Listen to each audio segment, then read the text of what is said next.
Bem, eu estou com uma demanda aqui de membros da Comissão Cidadã de Inquérito que pediu para me abordar esse tema, né? Que é muito relevante sobre o que gira em torno do presidente Lula. Porque o presidente Lula virou um enigma para a população brasileira. Uma boa parte da população brasileira acha que é um sósia, né? Outros acham que existem quatro sósias. Aí falam o dos 9 dedos, dos 10 dedos, né? Então, é, essa nuvem que hoje a imagem do Lula representa, nessa coisa nublada de que a mentira virou um sobrenome do Lula, porque depois que ele começou a exaltar, né, a palavra narrativa, quer dizer, ele assumiu, assim de forma bem literal, a possibilidade de continuar mentindo e fazer da mentira uma arma política, um instrumento de ação política, porque ele deu muita ênfase à questão da narrativa. E narrativa é nada mais do que construir uma linha de raciocínio, né? É aquilo da criatividade, como diz o Alexandre de Moraes, né? Use a criatividade para poder incriminar nossos opositores. Então, uma parte da sociedade brasileira, que é uma parte significativa, não acredita no Lula e não acredita em nada que acontece com Lula. Então isso está virando, uma lulofobia. E esse é o tema do programa de hoje, que nós vamos tratar sobre isso, tá certo? Bem, quando Lula caiu lá no Palácio do Planalto, no Palácio da Alvorada, que ele sofreu esse acidente na cabeça, apareceram, e aí já não é culpa da população, é culpa do serviço de comunicação, da SECOM, né, que não sabe transmitir, né, uma narrativa correta. Por quê? Porque foram várias interpretações sobre a queda do Lula. Então, você ia numa mídia de esquerda, tinha lá, o Lula teve um mal súbito e caiu no Palácio da Alvorada e bateu a cabeça. Aí um outro conta que ele sentou no banquinho e escorregou e caiu. Bem, o próprio Lula, num depoimento que ele deu recente, ele disse que estava cortando a unha, que ele caiu cortando a unha. Então, são notícias, que ficam assim, além da capacidade do cidadão comum imaginar como verdade. E aí, tem o que está no background, o que está por trás disso, fica aquela coisa, por que o Lula, caiu e tal, e machucou? Aí isso coincidiu com aquela reunião do BRICS, em que o Lula teria que encontrar com o Maduro lá no BRICS para dizer para ele, não, você não vai entrar no BRICS, eu não quero, o meu país não quer deixar você entrar no BRICS. Então, seria muito constrangedor para o Lula ter que encarar o Maduro e dizer isso para ele numa reunião. Imagina se isso é possível. Aquela reunião de líderes do BRICS, está lá vários líderes de países, o Putin, o Lula, o Maduro sentado, e o Lula chega e fala assim, não, no momento, Maduro, fica fora do BRICS, tá bom? O Maduro ia subir nos tamancos ali na hora, como é que é isso e tal? Então, era uma saia justa que o Lula não poderia passar. Lógico que o Lula ia adorar estar lá na reunião do BRICS, mas encarar o Maduro naquele momento em que a diplomacia brasileira falou não podemos alinhar na Venezuela no momento. Por quê? Porque essa é a decisão não da primeira cabeça desse governo Lula, porque esse é um governo de duas cabeças. Você tem a cabeça do Lula e tem a cabeça do Geraldo Alckmin, que é social-democrata, entendeu? Que tem mais alinhamento com os democratas americanos, o governo Biden. Já o Lula não, o Lula já é mais linha socialista, mais para Maduro, é mais para aquele da Nicarágua, Daniel Ortega. Então é um cara mais radical. Então essas duas cabeças têm essa coisa. E aí o Brasil fica dividido, porque não sabe qual que é a cabeça que está falando a verdade e qual é a cabeça que está mandando acontecer. Então, o Lula caiu, machucou, não foi para lá. E depois voltou à vida normal. Andou normal. Aí, de repente, o Lula volta a ser internado. Tem que tirar uma coisa... Aí a turma fica, de novo, o Lula internou? O que está acontecendo? O que tem por trás disso? Já fica, né, aquela nuvem de dúvida, de incógnitas em torno da figura do presidente. O que o Lula está fazendo? Por que ele fez isso? Ah, ele internou. Ah, ele está vivo? Não, ele já morreu. Ah, o sósia dele que está ali. Ah, então fica esse imaginário, essa lulofobia. O Lula, nos seus 79 anos, beirando os 80, já devia estar fora da vida política, né? Quem cismou de trazer o Lula, tirar da cadeia e colocar de volta na vida política foi o Geraldo Alckmin, junto com o Alexandre de Moraes, a turminha dele, e o Fernando Haddad, né? Não, precisa trazer o Lula porque é o cara que sabe ganhar a eleição. Ele tem uns esquemas. Então tira ele da cadeia, põe o Geraldo Alckmin de vice e a gente leva ele de volta para o poder. E aí fica aí andando com essa figura aí meia hoje folclórica, né, no cenário internacional, e no cenário brasileiro fica virando essa coisa surreal, né, de um ser que parece que existe ou parece que não existe, né? Um se chama o pai da mentira, o outro, né, o homem da narrativa, né, o vingativo, sei lá o que e tal. E aí esse tema de hoje é sobre isso. Eu fiz uns recortes aqui que vai dar uma ilustração sobre esse momento, né, que é muito triste, né? Um brasileiro ter um presidente que para ele parece ser algo surreal, uma pessoa que foge, né, à imaginação do racional. Não é triste? Né? Um líder político que eu acredito que uma boa parte, ou a parte maior da população brasileira, não acredita em nada que o Lula fala, né? E muitos acreditam que nem ele é o Lula. E não sou eu, não. Até a turma da Venezuela, que é amigo do Lula, já não conhece o Lula. Fala que o Lula é um espião da CIA. Então, o Lula virou um personagem surreal, virou como se diz, um avatar, né? Como eu disse do Paulo Marçal, né? O Lula virou um avatar. Ele é um personagem, ele não é mais uma pessoa humana, para boa parte dessa população que identifica nele, né, algo surreal. Então, vamos analisar, você vê, né? O Lula foi internado.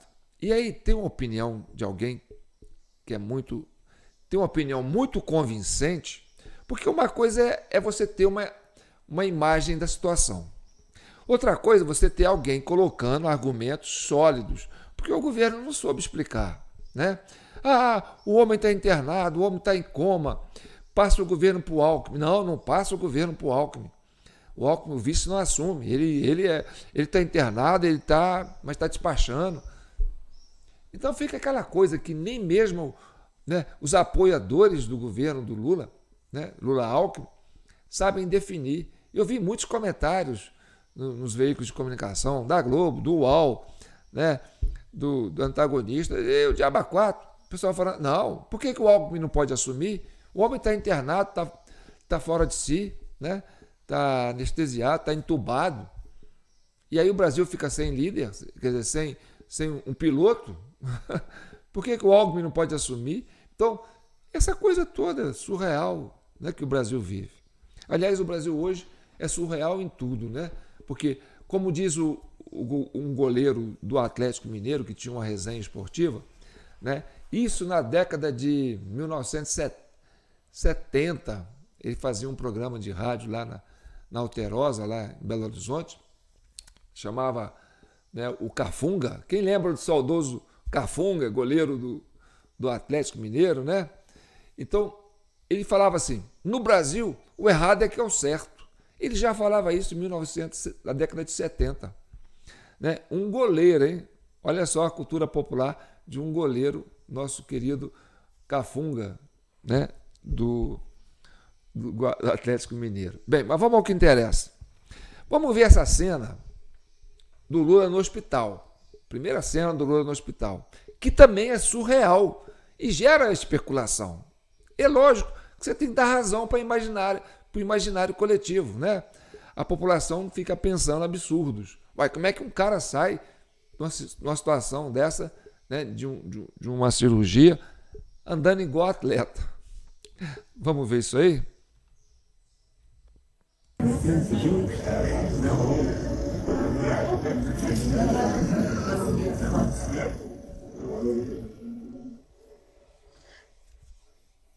Ele quer um cafezinho expresso. O paciente está melhor que o doutor Silvio. Muito amor, muito amor. Eu? Está mais rápido que o senhor. Não vem me cruzar, não, que eu vou me cruzar. Não gostaria não.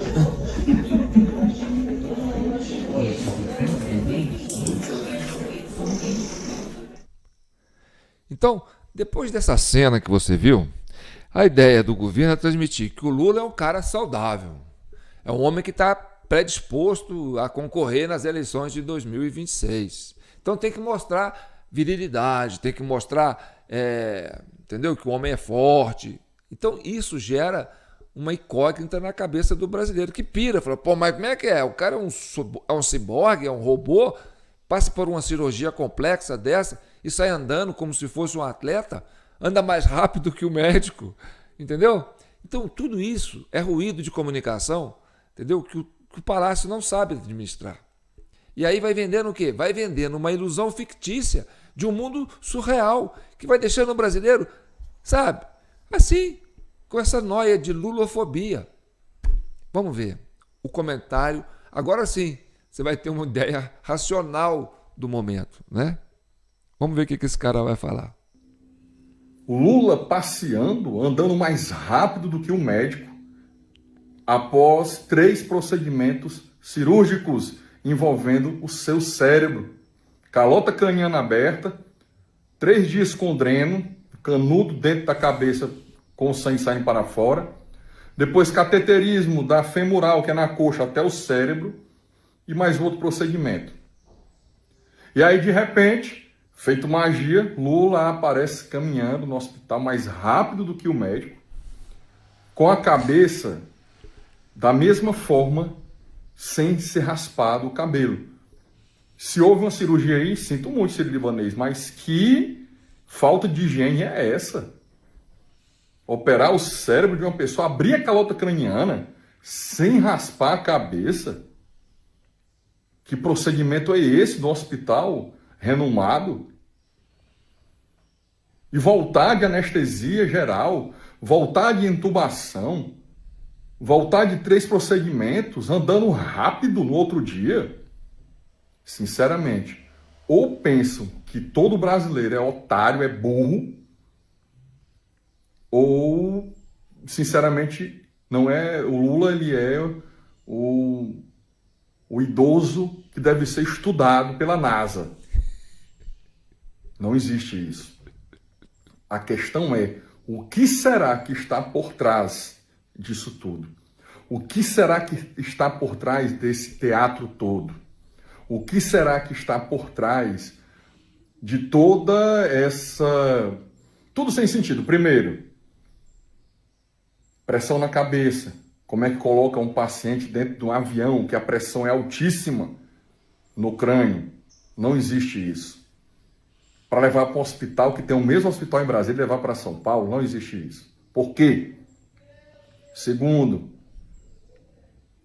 procedimento feito sem falar, dizendo que depois estava tudo bem, tudo ok, daqui a pouco está de alta, está com dreno ainda. Está com dreno ainda. Depois, não, agora nós vamos ter que fazer outro procedimento. Outra coisa, quando se faz um catéter, que vai pela femoral, é muito invasivo, é agressivo. A pessoa fica com dores na coxa, a pessoa fica com roxidão na coxa. Não sai andando um idoso de 79 anos rápido como o Lula está andando, mais rápido que o médico, não. Isso não existe. Não existe. A grande pergunta é, qual é o mistério aí? Por quê? Um dia saberemos. Então você cria essa coisa no imaginário coletivo da população brasileira. Por isso que o pessoal da comissão, os membros, falou assim: João, aborda esse tema aí, porque esse tema, além de tudo, ele é necessário, né? Por quê? Porque é uma falha de comunicação muito grande. Ou realmente existe algo muito sério para esconder, né? Por quê? Porque as informações não passam credibilidade, sabe? Parece comédia, pastelão, sabe? Parece filme de ficção. E aí, quando esse senhor aparece e faz esse comentário, quer dizer, ele está falando representando por uma parte muito significativa da população brasileira. E aí ele fica perguntando: e o que tem por trás disso? Né? Aí eu fui pesquisar para saber se alguma coisa aconteceu nesse período que ele foi internado que tem relação com a saia justa que aconteceu no dia que ele caiu para não ir no encontro com Maduro. Então, quando ele teve o acidente, foi numa véspera de uma viagem, quando ele ia passar uma saia justa com um líder de esquerda, do qual uma das cabeças desse governo não quer que ele encontre, que é o Maduro. Então ele foi segurar ele aqui, falou: não, você não vai lá, por quê? Porque uma das cabeças não quer que o Brasil reconheça Maduro. Mas o Lula quer reconhecer, porque o partido dele já reconheceu. Tá certo? O MST já reconheceu. O MST está lá, mandou uma leva lá de mais de 1.000 ativistas lá para incorporar o regime do Maduro lá, para dar sustentação para o regime do Maduro. E a gente sabe que o MST é um braço, né? Como disse, um braço miliciano desse governo Lula. Pode-se dizer assim, né? Porque é o que a população entende. Uma boa parte da população entende que esse seria a proposta do MST, né? Mas, enfim, teve esse momento, né, da política externa brasileira em que o Lula foi segurou o Lula aqui. Não, você não vai lá, não. Você não vai lá, porque você vai ter que falar para o Maduro que ele não vai fazer parte do BRICS. Por quê? Porque uma parte da cabeça desse governo de duas cabeças não quer que o Brasil se alinhe com a Venezuela. Até por uma questão, né, de alinhamento com o governo Biden, que é a social-democracia, do qual Geraldo Alckmin, Alexandre de Moraes, essa turma toda aí está submetida, né? Então o Lula foi impedido de ir, tá certo? E para o Lula foi até bom, porque imagina o Lula lá encarando o Maduro dizendo: não, no momento, Maduro, você vai ficar fora do BRICS. Imaginável uma situação dessa, concorda? Então a gente vai buscar se tem algum paralelo com relação a esse momento da agenda política do Lula, com relação a encontrar com, né, pessoas que têm essa ligação política que não interessa a uma das cabeças desse governo aí. E aí vamos ver o que aconteceu na agenda nesse período que o Lula ficou, né, em off. Nesta terça-feira, o vice-presidente da República, Geraldo Alckmin, recebeu o primeiro-ministro da Eslováquia no Palácio do Itamaraty para fortalecer laços diplomáticos e discutir parcerias em comércio e relações bilaterais. Os ministros dos dois países firmaram acordos, protocolos e memorandos nas áreas de defesa, economia, diplomacia e segurança.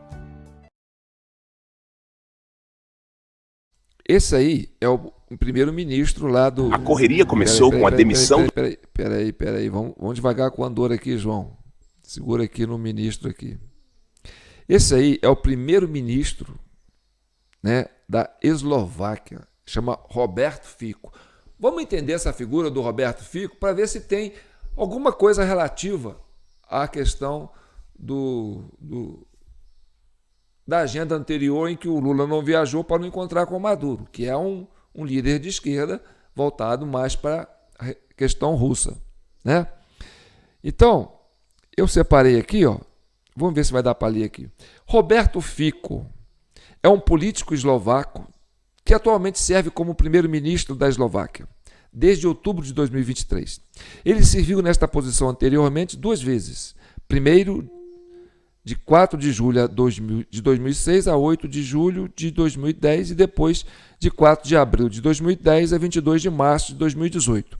É membro do partido Direção Democracia Social, e foi vencedor das eleições legislativas em 2006, recebendo cerca de 30% dos votos.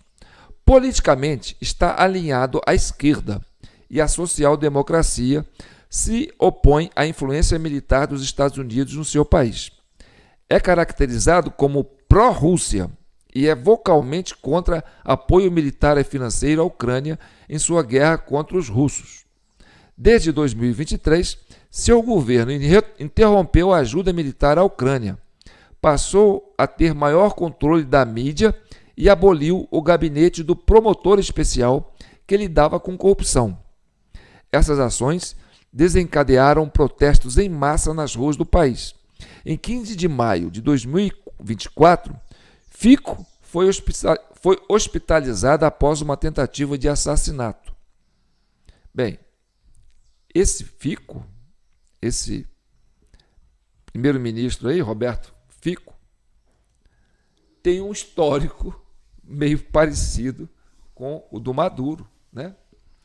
É um esquerdão aí mesmo, que alinhado com a Rússia, e estava aqui no Brasil, e assinar alguns protocolos aí, né, de defesa, né, em outras áreas aí estratégicas com o governo eslovaco. Então, é um cara de linha de esquerda, mas dentro da linha do Maduro.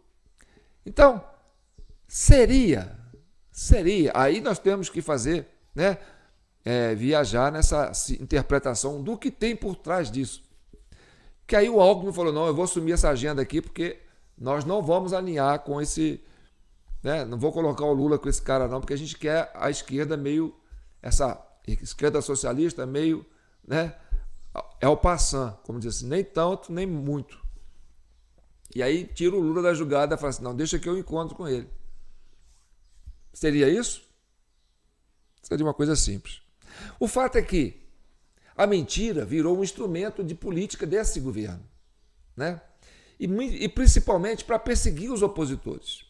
E aí eu vou terminar, já que nós estamos falando, né, de algo que a gente não consegue acreditar, porque é um governo criado à base de narrativas e que usa a sua mídia para trabalhar narrativas, para poder usar como ferramenta de poder, né? Vamos terminar com esse recorte aqui, que né, estabelece essa condição do brasileiro desconfiar de tudo que esse governo faz, entendeu? E não acreditar em tudo que o Lula, do que acontece em torno do presidente Lula, porque isso é muito significativo e é emblemático. E isso aí é o que está pegando e que vai pegar no novo governo americano de Donald Trump. Vamos ver? Vamos lá. A correria começou com a demissão do repórter do Metrópolis, Guilherme Amado, que mentiu sobre Felipe Martins. Entenda melhor como foi esse caso. Então o Guilherme Amado fez aí essa matéria, só que aí depois, quando viu que, como disse aí o Eduardo Bolsonaro, vai dar merda, ele percebeu que vai dar merda, aí o que ele fez? Mudou a matéria, mudou o título. Quando ele percebeu, vai dar merda aqui, aí ele mudou o título. Aí olha como é que ele colocou esse título aí. Investigado, Martins teve entrada registrada nos Estados Unidos e depois evaporou. Então aí, ali ele se ligou. É a mesma matéria, você tá percebendo? Ele mudou o título da matéria. Ele foi lá e editou. Então, para encerrar, esse trecho aí, né, que fala sobre a ideia do Felipe Martins, ou seja, criar uma notícia, uma fake news, para prender um opositor ligado a Bolsonaro. Entendeu?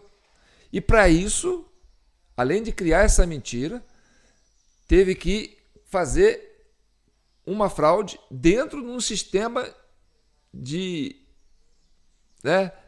controle dos Estados Unidos, americano.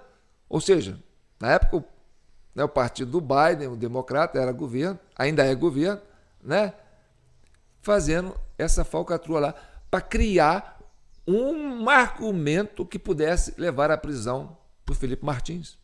Então, foi preciso produzir uma mentira, publicar essa mentira, e essa mentira servir de subsídio para que o Alexandre de Moraes mandasse prender um opositor do governo dele, ou opositor, um aliado do, né, do Bolsonaro, que eles têm como opositor, né, do governo dele. Então, essa é a realidade. É o Brasil das fake news. Mas o fake news vem daqueles que falam que estão falando a verdade. E aí cria essa lulofobia na cabeça dos brasileiros. Eles têm pavor. Tem gente que não consegue nem ouvir o Lula. Eles falam nos comentários, gente, eu sinto um asco quando eu vejo o Lula falando, porque isso ativa no inconsciente dele, entendeu? Que o Lula é isso. O Lula é um fabricante de mentiras. E aí o Brasil vive esse momento que é surreal, tá certo?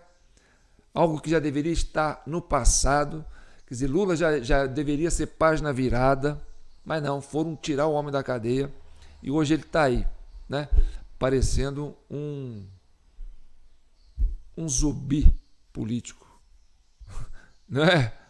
Ah, não, esse aí não é o Lula já morreu. Esse é o Avatar, esse aí é o homem dos 10 dedos, aquele é o homem dos 9. Ih, saiu daqui, passou pro lado de lá muito rápido. Ih, estava internado, saiu, já está andando mais rápido que o médico. Então fica essa noia aí. E tudo isso é por quê? A necessidade de não largar o osso, né? De uma esquerda que está aí há muito tempo e está vendo o seu castelo ser desmoronado. Eu sou João Paulo Guimarães, falando direto de São João do Rei, a capital brasileira da liberdade. Aqui é Minas, e Minas é um estado de espírito. Libertas, ainda que tardia. O primeiro compromisso de Minas é com a liberdade. Então, nós estamos aqui, criamos a Comissão Cidadã de Inquérito para pacificar essa nação brasileira e chegar à verdade. Porque a verdade é que constrói, não é? Então, nós somos sentinelas da verdade, perseguimos a verdade, porque isso é que faz a gente ter pé no chão e ter condições de avançar, né, para desenvolver um país melhor, uma população pacificada e unida, né, com um propósito só. Esse é o vídeo 452 da CCI, da Comissão Cidadã de Inquérito. Seja membro, se inscreva no nosso canal TV Del Rey e passe a curtir nossos vídeos, comentar, compartilhar. A gente tem poucos inscritos ainda, são 63 mil mais ou menos, né? Mas para o Brasil, isso aí é uma gotinha de pessoas, né, que nos seguem. Então é importante que vocês ajudem a CCI a continuar essa peregrinação em busca da verdade e da pacificação, tá certo? Está aqui nossa chave Pix, também é uma forma de você apoiar, certo? Contribuindo com qualquer valor. Aí você vai estar fazendo parte de uma certa forma. Mesmo que no anonimato, você vai ser um grande ativista, né, da causa da cidadania pela internet. Então contamos com você nos comentários, nos compartilhamentos, nas curtidas. Basta fazer isso para se sentir membro desse projeto de vanguarda que é a Comissão Cidadã de Inquérito, ainda que virtual. Um abraço, fique com Deus e até a próxima.